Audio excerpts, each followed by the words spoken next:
بدعت کا لفظ بدع سے ہے، جس کا معنی ہے اضافہ، نیا یا انوکھا پن۔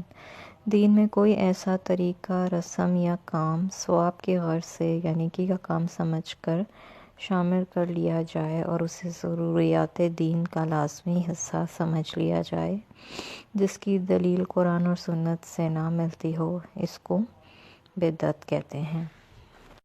تین چیزوں کی وجہ سے لوگوں کے اندر بدعت پیدا ہو جاتی ہے۔ ایک تو عقیدے کی کمزوری ہوتی ہے، دوسرا علم کی کمی ہوتی ہے، اور تیسرا غلط فہمی یا ایسی رسم و رواج ہوتی ہیں جن کی وجہ سے بدعت پیدا ہو جاتی ہے۔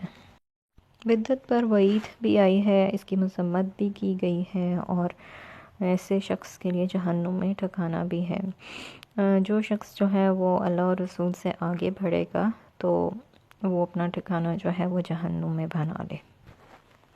رسول اللہ صلی اللہ علیہ وسلم نے ایک اور موقع پر فرمایا کہ اللہ تعالیٰ بدعتی کی توبہ قبول نہیں کرتا جب تک وہ اپنی بدعت کو چھوڑ نہ دے۔ بدعت کا سب سے بڑا نقصان جو ہمارے سامنے آتا ہے وہ فرقہ واریت ہے۔ اس طرح معاشرے میں فرقے بن جاتے ہیں۔